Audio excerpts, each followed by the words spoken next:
الجوزة اللي وقفت الحتة كلها على رجل طلعت مرات رشدي أبو العباس. اتجوز على اعتماد. يا ابن الجامدة جاحد. حاجة تخول يا أخي، بس إيه؟ شكله وجاب رجليها كده بشغل العملة، ولا دفع مهر ولا شبكة. مولها بالفلوس وقسم معاها ودمته. طب وعيال رشدي ناويين يكملوا معاها في شغل العملة ده؟ ما أنت عارف الجرح ملوش في الشمال، بس اللي رايل عليها عفيفي. أنا مالي أنا يا دي عصام رايل عليها ولا ما رايلش عليها؟ أنا بسأل على العملة. أصلهم لو هيكملوا شغل معاها هيبقوا محتاجين فلوس، ودول يا ولداه محلاتهم مرهونة وذهبهم لسه في بطن الجبل. بس ما تنساش المفتاح اللي عمي سايبه. قلبي حاسس إن هو مخبي حاجة كبيرة، ولو الجرح يوصل لها هيركب علينا كلنا تاني.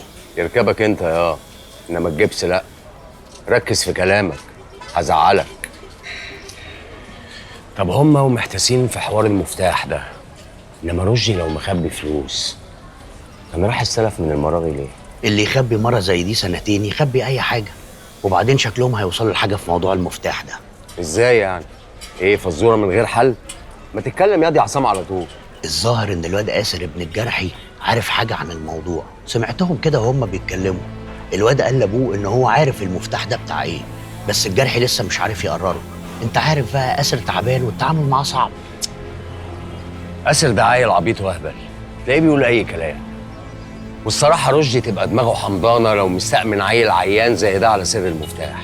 آسر ده مش عبيط يا معلم فاروق، آسر ده اذكى واحد فينا كلنا. ده حتى الجرحي كان مستغرب ان الواد عارف على فكرة، بس يا خوفي لا يوصلوا لحاجة وكل اللي احنا بنرتب له ده يبقى بخ. بص، هو الكلام ده مع الشش جوه نافوخي، بس لازم نتحوط، ولازم برضك نبقى جاهزين لمفاجآت رشدي اللي ما بتخلصش. عمك ده كان عجيب يا دي عصام، ما تفهملوش بقى هو جد ولا هلس، واعي ومركز ولا مهفوف. ان جيت للحق، وبرغم ان انت عارف ان انا ماليش في الجرحي، بس عمي رشدي ده كان راجل اهبل، واللي عمل كل حاجه من الاول هو الجرحي، واللي سايق من يوم ما وعيت على الدنيا هو سيد الناس. اوعى تستقل بدماغه عشان سم.